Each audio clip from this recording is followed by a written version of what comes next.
I am super thrilled to introduce to you guys. If you're not familiar with Troy Broussard with MyFusion Solutions, he has done some amazing things over the years. He was actually one of the very first partners here with Infusionsoft. He's worked with a ton of businesses and some very, very large businesses as well. That he's been chief marketing officer and a consultant, and also has a business, MyFusion Helper, under MyFusion Solutions, developing software that integrates with Infusionsoft and many, many other applications.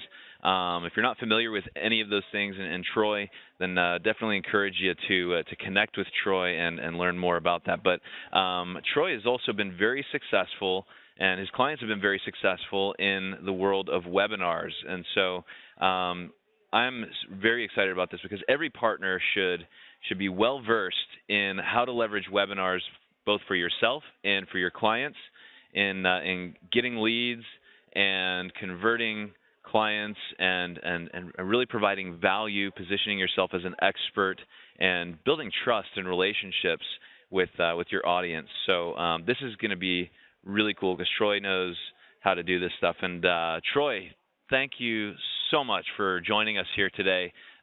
Really great to have you on the Business Booster this week. How are you doing? Good, Matt. Thanks, man. Thanks for the warm welcome, and looking forward to it. Excited to be back again here. I think this is my second or third time, so glad to come back and share with everybody here. All right, man, so thanks everybody. We're high tech today. That's right. So thanks, everybody. And I'm going to tell you right now, I'm going to move kind of quick because I want to leave time for questions at the end, and I've got quite a bit to show you. I've reduced this down to just the 5 most powerful proven strategies that I can show you. I've got a lot more. I could probably fill up about 4 of these webinars just on webinar tactics, but these are kind of my top 5. And when I say that my top clients, I do want you to know I've got several clients that send between 1 and 5 million emails a month. Large volume stuff. I've got 3 different 8-figure clients with Infusionsoft and a whole bunch of 7-figure clients. So these are strategies that really are proven across a lot of volume.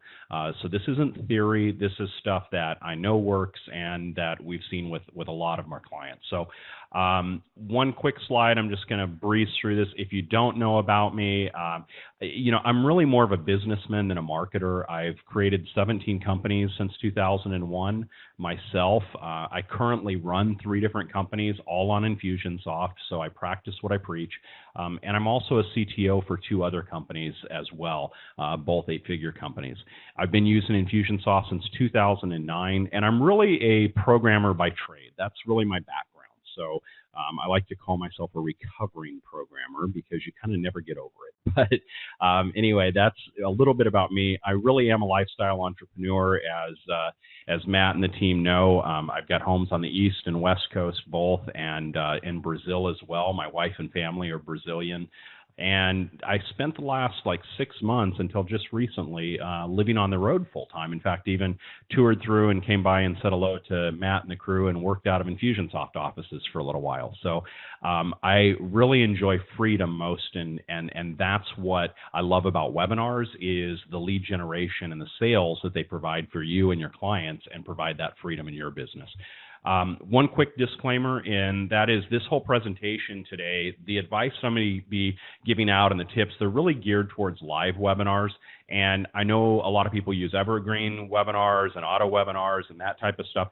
And a lot of these will be applicable to that as well. But just from the context of how I'm going to be describing, I'm going to be talking specifically about live. Okay. So here's my promise today. I'm going to show you 5 different revenue boosting tactics. And they're things that you can put to use today. And I'm not going to hold anything back. I'm not any tricks up my sleeve or just telling you half the information. I'll gladly answer any questions you have at the end. Most of the time, it's really about implementation, right? So I'm happy to give you the tools, but for this to work, you got to go out there and put it to work. And just to put your mind at ease, if you want to, I'll give you this link again, but if you want to get the slides for this presentation, here's a link, myfoo.me/boostwebinar. So that'll be a link where you can sign up and get the slides from this presentation, or even if you want to follow along. So go ahead. All right, so one of the theories that I have and I teach and practice is good, better, best, okay? So I don't want you to get overwhelmed and try to apply everything that I'm going to teach you here on your very first webinar. If you haven't done a lot of webinars, then some of this stuff is going to be things that you'll want to, put up your sleeve and kind of pull out as you get more refined with them.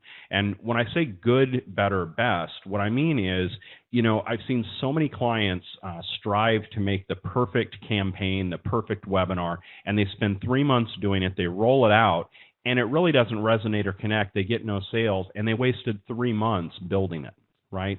I don't want you to do that. To apply the good, as in good enough, then make it better, then do the best practices implementation as your webinar is successful, okay? So don't feel like you have to do all of this right away. Now, I think that that all kind of makes sense, but unfortunately, I still see people go out there and spend 3 months building a campaign. So please, please, please don't do that. All right, let's jump right in.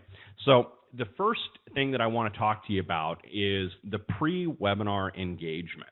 Okay, getting people engaged before the webinar starts is really, really critical because it sets the tone for what you're going to deliver. It sets the expectation for what you're going to deliver, and it really allows you to position yourself well before you even, broach the subject of selling to them, right? And so everything really comes down to this. So that's where we want to start on our first tactic here is at the beginning. I like to say and teach that you really should start with the inputs in your business. If you want to see better output, then focus on the inputs, right? So the input of a webinar system is getting more people into the system, right? Getting more people to show up for that webinar is your very, tip of the iceberg for being successful on a webinar. If you get tons of registrations but nobody shows up, then it really doesn't matter how great the webinar is. And you should know that today webinar attendance is falling off, right? It's something that has been on the decline for the past 2 years or so, just a kind of a slow decline. And so you really do kind of have to go the extra mile to make sure that people attend the webinar. So there's a lot that could be said in terms of content, what type of content, how to give it to them, when to give it to them, the way to create it and craft it, all of that. But that's really not the topic for today's webinar. I really don't want to get into the content side of it. I'm going to focus on the tech aspects of how you can tweak things from a technology standpoint, but don't underestimate the content and the importance of that content for getting people to show up. And in that light, one tip that I really want to show or highlight, because I just don't see enough people using case studies in their pre-webinar content. And I've got to tell you, case studies are future pacing. They allow your prospect to look at the results somebody else has had with whatever system or product you're selling or service, right? And they allow them that prospect to kind of visualize and imagine themselves achieving that. And if you can put that person in that type of a mindset before they attend your webinar, your ability to sell to them is going to increase really dramatically. So it's not really one of my main tips here, but I just wanted to throw that out there because it is really important. All right, so let's get down to kind of what this first tactic is all about. Boosting attendance, one of the biggest keys to boosting attendance is understanding what is the cycle that you want to be advertising. In most niches, it's going to be about 5 to 7 days before the webinar, but it may totally vary in your niche. So it's something you want to test out, right? I've seen clients run as long as 2 weeks in advance. But what has happened as of late is that people that register more than 7 days out are generally pretty low likelihood of actually attending the webinar. And so what we generally recommend is about a 5 to 7 day advance before you do the webinar, so that you don't go too far out. Otherwise, your rates will just really drop off. All right, so what I want to talk about here, the number one tactic that we do and my clients do, is what I call an intelligent warm-up sequence, okay? Now, what we do is typically you'll find when somebody registers, they could be registering 7 days before the webinar. They could be registering 2 days before the webinar. And people will have their warm-up sequences that they're going to send them. But what they typically do is do a field or a date-based timer in Infusionsoft that just skips over that content if they've already passed that, right? So that if they register the day before, they're not going to get the email that went out 2 and 3 and 4 days before. It'll just skip over that. That's the typical approach that 99% of the people do in their webinar sequences. Now, the problem with that is, what if you've got some really good content in that warm-up sequence and somebody that registers a day before doesn't get to see any of it, right? They don't get to go through those case studies or any of that information. So what I've designed is a way of getting people into different sequences that intelligently structure the content before the webinar, depending on how many days they have before the webinar runs.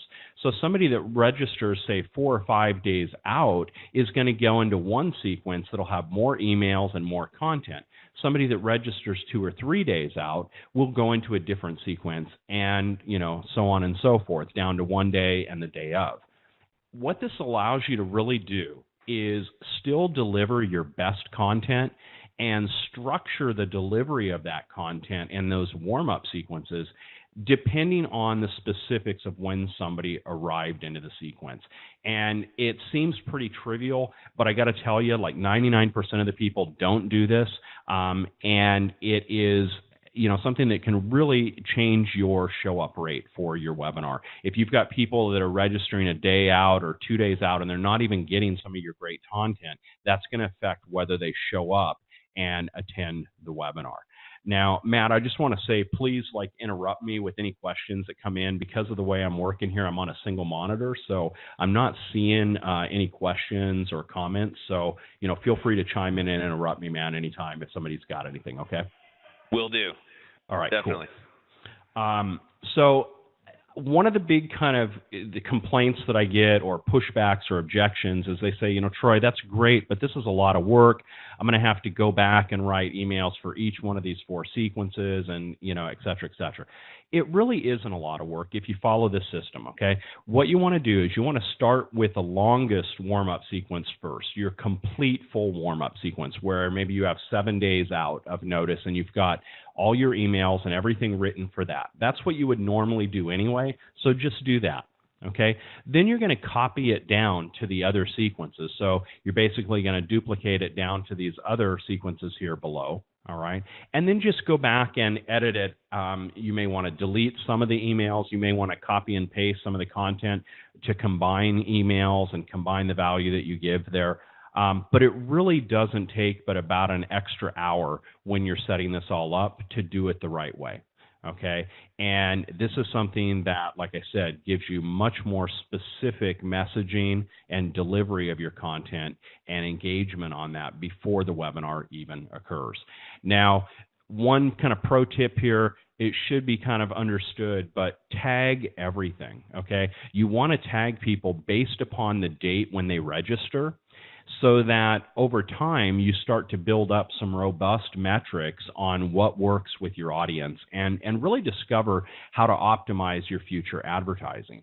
One of my clients does anywhere between 1.3 and 1.8 million a month with one product, and his only product is a webinar product. That's all he does. In fact, it's the simplest Infusionsoft campaign structure I've ever seen. I log in and look at it, I just can't believe it. He's got literally 5 campaigns in his entire Infusionsoft account. That's how simple his business model is, but super, super refined. And through refining these metrics, he knows exactly how many days out he wants to run, where he wants to ramp up his Facebook ad spend, and where he wants to spend less on it, because he knows what people buy based on when they register. Okay, so tag everything and learn from it is really, really important. Yeah. Hey, Troy, can Nancy's asking if you can go back to the screen with the campaign on it for just a minute. Sure. Nancy, did you have a specific question about that slide, or do you just want to look at it again? It is pretty. Okay. And I'll mention here, something that some people may be thinking or asking, in their minds is how you're segmenting people on the days and whatever. And you've got a tool that calculates the days, the number of days until the webinar date, and then you're using the decision diamond to Right. segment them out. Yeah. Yeah, and I'm going to get, that's actually my next slide. So, that's Cool. how I do it right here. And I'll leave the slide on the screen for Nancy, and then I'll give you an alternative as well, because I don't want you guys to feel like the only way you can do this is through our tools. You can do some alternatives. They're a little more work, but you can do it, okay? So the first way to do it is with our MyFusion Helper. We call a feature in here that will do the calculation of between two dates and determine the number of days. So what I'll do is I'll say, compare today's date to the date of the event. That'll come back and say, okay, it's 6 days from now. And then I'll store that in a custom field. And then I can do a decision diamond based on the value of that custom field. And if it's, 4 or 5 or 6 or 7 or 2 or 3, it'll drop them into the right sequence. Okay, that is the Nice. automated way to do it. That's the easiest way to do it. And just so you guys know, there's absolutely nothing for sale here. You guys, as ICPs, are all entitled to a free account of MyFusion Helper, and I'll give you some details on that at the end of the webinar. So don't stress, okay? But if you don't want to do it that way, there is another way. There's an alternative route, and it takes a little bit of manual work, but not a ton. You set everything up the same way. So you would go back, you would set the same kind of structure up and your decision diamond and everything else. But instead of using our date calc, what you could do is make the decision diamond conditional upon a tag. And then what you could do is each day in the warm-up sequence in the morning, first thing you do when you get up in the morning is you could set the tag so that anybody that registers that day is going to have that tag and send them to the right sequence, right? So it would require you, to monitor it a little bit so that you could kind of activate which leg of the sequence they would go into on a daily basis with that controlling tag. But you could absolutely do that and avoid any external tools if you'd like. Okay. Obviously, I'm an efficiency guy. One of my companies is literally called Efficient Profits. So I'm into efficiency, so we just automate it. But that is the first tactic that I wanted to cover. And let's move right along. And feel free to jump in with questions. I know I'm moving kind of quick, but I want to give you time for questions at the end. All right, so the next one is all about boosting your SMS registrations. Now, if you're not collecting phone numbers for text message reminders prior to the webinar, then, that's your first mistake, and please, go do that, because, registrations with the people that register with SMS are about twice as likely to attend the event from the stats that we've seen on all of our clients. It varies sometimes from, on the low end, maybe 1.4, 1.5 times, on the high end, maybe 2.3, 2.4. But on average, about twice as likely to attend if you get them to register with a text message. And so, there's a lot of objections to this from people saying, no, I don't want to add a phone number field onto the registration, or, I don't want to require a phone number, etc. The way that we do it is, you can leave that registration, the phone number, you can leave that optional. Okay, you don't have to make it mandatory. So you can put a field there for their phone number and say, cell phone for text message reminders, and just put in parentheses optional if you want. But we do a little twist on this. And so the easiest way to do this is just to show you kind of visually how this works. Typically what would happen is somebody would come into their form here, they would register, and they would go straight to a thank you page, right? Now that thank you page might have an offer, it might just be a pure thank you page. I don't want to go into all the details there, but that's typically the process. It's a 1-2 punch. Register, go to the thank you page. What we do is we do the following. We send them from the registration page, and we put logic in there. We make it an intelligent process. And we say, if they provided a cell phone number, then go ahead on to the thank you page. That's fine. But if they left it blank, if they didn't give us a cell phone number, then what we want to do is we want to take them to an intermediate landing page. And on this intermediate landing page, we're going to incentivize them to give us their cell phone. And typically the way I do it is something like this. I'm not a copywriter, okay, so please don't criticize the copy, but we'll do something like this. And we'll say, oops, we noticed you left out your cell phone number. I just want to personally assure you no salesperson will ever call you. We don't do phone sales. Of course, only say this if it's true. If you're going to use it for marketing, then revise the copy. Never, always integrity first, right? And then we'll say, and by the way, if you go ahead and we know that you took the time to register for this event, so you don't want to miss it. So if you want to leave your cell phone here so that we can send you a text reminder, by the way, we'll also send you this XYZ free report, and I'll text it to you right now. Okay, and so you're giving them an incentive, and you're putting the number one objection out of their mind, because the number one reason people don't want to give you the cell phone number is they're afraid you're going to call them. So if you don't do any phone sales, which probably 80% don't, then just let them know that, and you'll get a much higher rate of people taking it. So it gives you this 1-2 punch option to recoup some additional cell phone numbers. Now, when we've done this tactic, we've seen about a 23% on average increase in people providing their cell phone numbers, and that's big because remember, those 23% extra are twice as likely to buy and attend. So that's really important. Now, the trick, I think I just really covered this already, what I've got here on the slide. So I just kind of give you some of the copy and stuff there. Now, how to do it, what we have is we have a special feature called a Route It helper. And what it'll allow you to do is instead of just routing based on what tags they have, it also allows you to specify field conditions. So you can say, if they left this field blank, then go here. Otherwise, go there, right? And so that's what we use. It's called a Route It to route them to multiple options, and it's all done dynamically, and it's done real time so that you can use it as your thank you page link.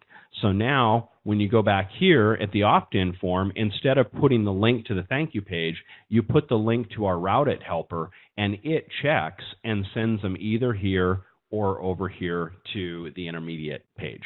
Okay, so that's how you can do it. Now, if you want to do an alternative method for this, okay, that doesn't require any type of service with us or anybody else, then what you could do is just check the opt-ins in the morning that didn't provide a phone number. So every morning during your warm-ups, you could check those, and then have a little sequence that's got a tag that starts it that is going to send them out an email and basically that same kind of copy that we talked about on the landing page, and send them right to that landing page as well from an email. And then you could just look at the email opt-ins that didn't have a phone number and just apply that tag to them, and it would drop them into that quick sequence and send them out that little bonus email. Okay, so that's another way you can do it. Obviously, it's a little bit more work, take you 10 minutes every morning during the warm-up period, but it is an option. Okay, all right.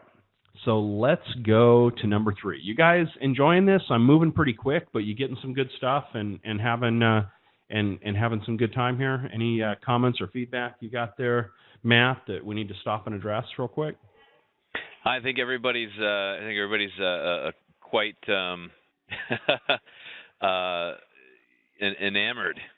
All right. Well, you got to share the energy with me here, guys. Otherwise, I'm just staring here, staring into a monitor and feeling all alone. So, you got to help me and let me know. All right. Yeah. So let's go to number 3. Are really exciting. It's good, great stuff. All right. So number 3 is all about boosting the replay consumption. Okay, getting more people to consume and watch the replay, because replays are going to drive a lot of your sales. We will typically see about 1/3 of the sales overall come from the live, and about 2/3 of them come from the back end. Okay, and so depending on how well you structure your campaigns and how much follow-up you do and how much focus you do in the back end, you can really generate a lot more sales in the back end follow-up than you can on the actual live webinar. All right, so now And remind me, Matt, at the end, I've got a bonus tip number 6 if I forget that I'm going to tell everybody. I don't have a slide for it, but it was so effective they call it the Troy Broussard technique, and I'll tell you this one. It'll be a fun share. So if you stay to the end, guys, I'll share that one with you too. All right. Nice. So step number 1 here is using our video trigger helper to tag those people that watch the replay. Now, this stuff, guys, sorry, but you're going to have to use some tech here, right? There's no way to do this without some technology. But what we do is when you host the replay, we modify that embed code, and so that when somebody passes a certain amount of seconds of watching the video, we can have it automatically tag them in Infusionsoft. And so what we recommend is 3 different tag points, okay? We tag people about 30 seconds in, and that just tags them that, hey, they started watching the video. Now, as a poor man's alternative, you can just tag them when they click the link to go watch the video, but that's different than actually watching the video, right? Clicking the link to go to the page and actually staying on the video and watching it are 2 entirely different things. And that's why video-based trigger tagging works so much more effective, okay? The second thing that we do is we tag them at the CTA, at the call to action of the video. So let's say the webinar is 45 minutes long, and at 36 minutes in is when you present your offer. Well, then you want to tag them at that 36-minute point, because you want to make sure and know if they actually saw the sales pitch or not. If they started watching, they have the first tag, but they don't have the second tag, then you know that they started watching the webinar, but they didn't complete it. They didn't ever see your sales pitch. Okay, and the third tag is kind of a bonus. The third one you do about 10 seconds before the full end of the webinar. Okay, and I mean the end. So if you stayed on for a half an hour doing Q&A, then put this 10 seconds before the end of that. And the reason for this is, write this down because this is critical. These are your hyperactive, most probable buyers. The people that stayed on till the very end of the webinar, these people invested a ton of time. They were very engaged. They stayed on through everything. And so knowing that allows you to follow up with them individually. And we'll come back to that in my bonus tip number 6 and how you can use that, okay? So I'll come back and talk about a little more. But those are the 3 tag points that we apply with our video trigger helper inside of MyFusion Helper. Now, step 2 is, use those different segments to follow up with them, right? So somebody that, doesn't have the second tag, right? Maybe they have no tags at all, or they only have the first tag. Well, that means they didn't stay on the webinar replay long enough to see your offer. So you need to get them to watch the whole webinar again. So you want to have some content that drives them back to that replay. Okay, so that's the second step. Now, the third step is, I call what we live in today a microwave society, and here's my reasoning. We have so little patience that there's no such thing as making popcorn on the stove. We do it in the microwave, and it takes a god-long 2 minutes and 30 seconds to make that popcorn. So not only are we unwilling to make it on the stovetop, that we got to throw it in the microwave, but we have so little patience that we sit there and cheat, and we pace back and forth at the microwave with this, how long is this going to take thought on our mind. That is the society that we live in today. We can't even wait the 2.5 minutes for the popcorn to come out, all right? So you have to realize this in your marketing. And so how does this apply? Well, it applies because a replay, your webinar may have been great content. It may have been something they really want, they really need. But answer this question for me. How many of you guys have punted on attending a webinar you really wanted to, but you didn't because you just thought, geez, I just don't have an hour and a half of my time to waste today? Right? I think that's a pretty fair assessment of why attendance is dropping off. So what we do is we edit the replay, and you can pay somebody on Fiverr, or if you're good with ScreenFlow, you can do it yourself, and just condense it down to a shorter edited version. And I like to even do like some screen transitions where it blurs out of one and blurs into another so that they kind of see it's an obvious cut. right? They see that it's an obvious pared down version. And the goal here is to get this replay down to 22 minutes or less. Now, I know that seems like a highly specific number, and it is, but it's a tested one. Is you can go up to maybe 23 or 4, but once you start creeping up there and approaching a half an hour, it's not viewed as a significant enough time savings for people to really take advantage of it. But when you can tell them, and I'll put this on the next screen here, giving them some creative copy and say, we respect your time and we know that you're super busy. We saw that you started watching the replay, but maybe just didn't have enough time to complete it. So check it out. We've edited a special version for busy people just like you, and it's only 22 minutes long. So here's the link to the short version of the webinar. Don't miss it. This is some game-changing information in your business. Make 20 minutes time, and here you go. Right? Something like that. This is a big boost for webinar consumption. And what are we going to do here again? You guys should know the answer, but I'm going to send you right back to before, right? Tag it. Set up the helpers and the tags for the short version of the replay as well, so that you know if people are watching. And what you're going to see is probably about a 3 to 4x increase in the number of people that stay on till the call to action on the 22-minute webinar versus the long original replay. Okay? A lot more people are going to see your offer. It's going to give you a lot more opportunities for sales. All right? So that is tip number 3. All right. Any questions before I move on? Don't see any coming in. All right? So we'll go to... Oh, yeah, this is awesome stuff, man. Okay, cool. So let's go to this fourth one. Now, one of the things you should notice is that these have kind of progressed in sophistication from 1 through 5. I kind of did that on purpose because I want you to kind of start with the entry ones that I've shown, and you can kind of progress to these others. Now, remember my good, better, best approach, right?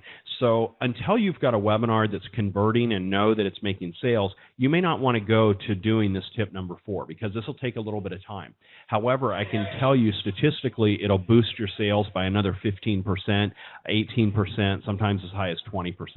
And that is objection handling. Yeah, I saw we got a question from Peter. Yeah, Peter's got a question. Peter, how you doing?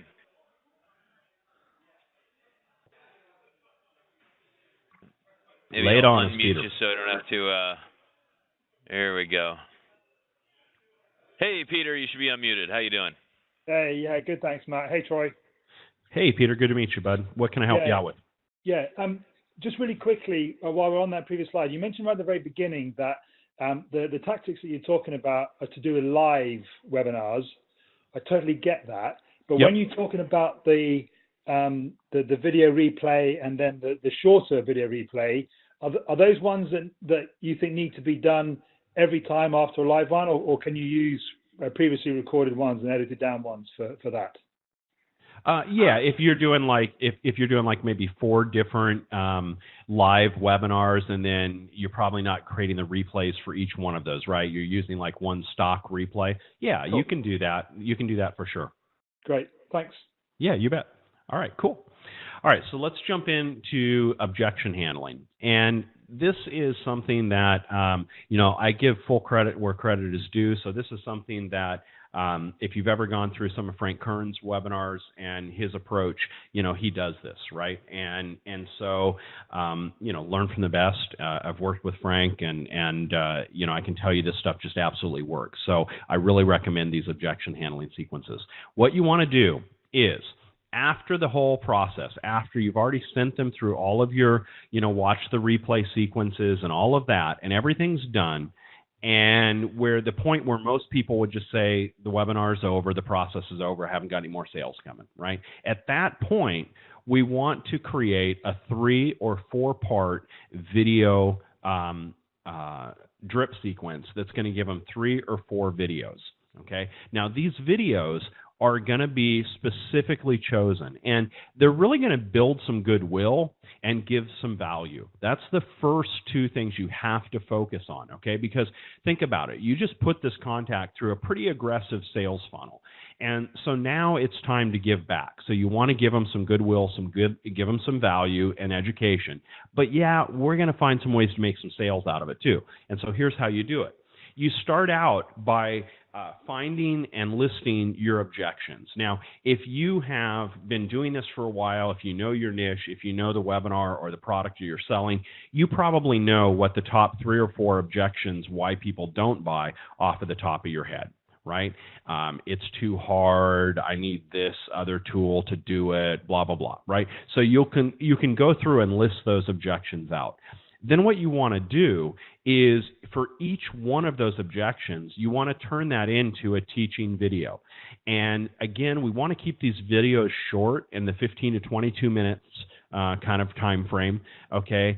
And about 12 minutes into the video, so you don't want to do it too soon. You want to do it to the people that are actually engaging in the video. You want to do one of those delayed call to actions that drop down under the video after it's been playing for 15 or 12 minutes, and that's going to be a buy link for your product, okay? So think of this, how this is happening. They've gone through your stuff. They saw it. They were engaged. They didn't buy.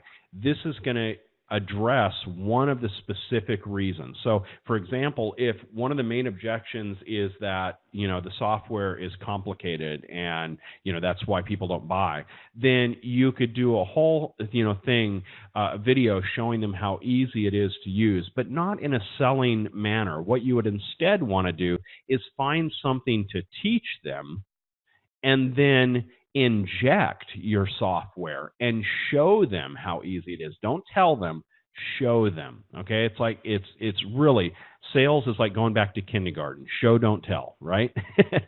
So if you tell them our software is so easy because it does X, blah blah blah blah, that's not going to get you anywhere. It's just noise. But instead, if you teach them something and show them how to do it, and then as you're teaching them, just kind of use your software in the demo that you're doing so that you're taking that objection away from them subconsciously on the difficulty, but you're doing it in a really subtle manner and you're not shouting at them. And then you offer them, at the end of the video, an opportunity to buy. Now, if you do this on your top 3 or 4 objections, if you do this right, the video should feel as a total give. It should feel like something that was just above and beyond. They should be able to learn something that they can go put to use in their business right then and there, regardless of if they buy. Okay? It's really just a way of building goodwill, but this will boost your sales because what we found is if you do a full 4-part video series and the videos are done really well, that you're looking at another 15 to 20% boost in sales that you can pick up. Okay, the main thing is don't make these salesy videos. They've got to be educational. They got to be They've got to be giving value first. Okay, I believe in that with 100%. Right, that's why I'm here today. Is I'm providing value to you guys and teaching. That's the way that you need to structure these videos. All right, and that is number 4. Any questions on that before I go to number 5 here? Don't see any coming in. All right, we're running low on time. Everybody's hanging in there. All right, so roll on time. So let's get to the last one because this one goes quick. This last one is a mindset. And, I got to tell you, I'm a big believer in mindset. I just got back from a Tony Robbins event in San Jose, took my 19-year-old son to that event. And, mindset is everything. And I can tell you that after doing this for years and having hundreds of clients over those years, the biggest reason for failure with webinars is people simply, give up too early. They do 1 or 2 webinars and they think they're going to have immediate instant success. And it just doesn't work that way. The most successful clients that I have that are using the webinar model, they do absolutely nothing else but webinars. I have one client that does 4 live webinars, 4 every week. I have another client that runs hundreds of webinars per month in an automated fashion. That's all they do. Okay, and the reason their webinars work so well is because they've got a lot of iterations. You've all heard the speech about the 10,000 hours, right? You need your time in the trenches. That's what they've done. They host so many of them that they've refined the process until it's just predictable, and they know exactly what to do and how to make it better continually. Okay, so what I've kind of determined is that over a 90-day period, what I've kind of determined is what I call the 90-day effect. People really start to get results from webinar advertising about 90 days in. And if they're doing it consistently during those 90 days, what you're going to happen is that people that don't buy the first time in round, they build up trust. They may need to see your webinar a few times, and then they may attend it a few times. And if you don't believe me, like, do this for 90 days. I challenge you, and tag people. You're going to find you have some people that come to 5 different webinars before they buy. Okay, and so I call this a 90-day effect because what happens is around 90 days, you've built up enough webinars and enough people on your list that you start trickling in a lot more sales. All of a sudden, the conversions are much higher than they were in the first week of sales that you were doing them, because now you've got that cumulative effect of 3 months worth of list building that has seen it a few times. Okay, and so I really wanted to stress that as the last tip here, because it's probably the most important. If you think that you can just do a webinar once and generate 6 figures and be done, those days are kind of gone. They're still there. There's still people that do it. There's still clients of mine that pull that off every now and then. But in general, you're leaving so much money on the table if you do that compared to staying a focused, sustained webinar. Okay. And so just stay consistent. That's the big one. Now, I'm going to give you one last, before I do that, though, I saw some questions coming in, so let me pause for a second. Yeah, what's up? Yeah, so a couple people are asking what webinar system or platform you and or your clients prefer. Yeah, so for live webinars, and I know this is going to get met with all kinds of objections, but I can just tell you I have no personal stake in it. I just simply go with what works. I look at the numbers, and that is GoToWebinar. For a live webinar, GoToWebinar, hands down, no question. I know there are just lovers of Webinar Jam. I know there are people that just love Zoom. I own Zoom and Webinar Jam and EverWebinar and GoToWebinar, and I still use GoToWebinar every time for live. And the reason is that it just converts higher. People are trained with the 800-pound gorilla, and they're used to it. They understand the interface, they understand the process, and it just converts higher. Neil Patel, who is somebody that I've interviewed in the past, one of the creators of Crazy Egg and a few other great sites, he did extensive analysis on webinars and testing, and he came to the same conclusion and recommended GoToWebinar over everything else because he always saw a double-digit boost in conversions off of it versus any other platform. Okay, so that's why I do it. I also do it because our app has a built-in integration with GoToWebinar that I didn't even talk about, but we do all kinds of really sophisticated segmenting and tagging off of that, like even tagging them by the number of characters or words and the questions that they ask while attending the webinar, and to be able to tag and segment those people out so that the people that were hyper engaged on your webinar can be created into a dynamic segment to follow up or phone calls. 5-6 years. So it's really getting a lot of great feedback, and love to have you take a look and give us your feedback and help us improve.